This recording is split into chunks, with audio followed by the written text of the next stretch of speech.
तर भोंदू अशोक खरात प्रकरणावर टीका करताना विरोधकांनी सरकारवर कसा निशाणा साधलाय ते आपण पाहूया। तेव्हा खरात प्रकरणामध्ये आता खरं तर टीका टिप्पण्या गेल्या अनेक दिवसांपासून केल्या जात आहेत। सातत्यानं सरकारमधल्या काही आमदारांची देखील नावं समोर आली होती आणि आज सगळ्या प्रकरणावरून आता अशोक खरात प्रकरणावर टीका करताना विरोधकांनी सरकारवर कसा निशाणा साधला तो आपण पाहूया।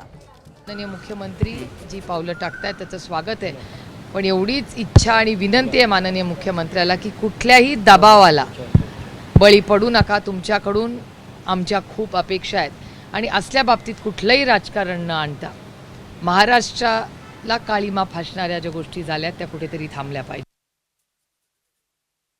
खरात बाबाचं प्रकरण साधं नाही आहे, त्याला राजकीय अँगल आहे। खरात बाबाच्या स्टेटमेंटमध्ये पोलिसांनी ज्या गोष्टी नमूद केलेल्या आहेत किंवा ज्या उगाळून घेतलेल्या आहेत त्या अत्यंत महत्त्वाच्या आहेत।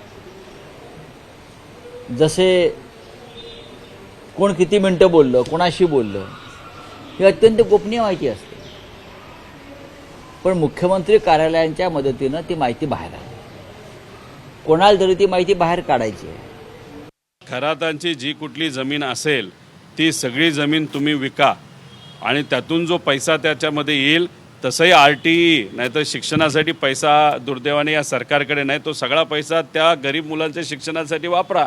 पण लवकरात लवकर जे काय करायचे तुम्ही त्या ठिकाणी करा, नाही तर फक्त चर्चाच होईल आणि नंतर सगळेच विषय बाजूला राहतील आणि नवीनच कुठला तरी विषय हा पुढे येऊ शकतो।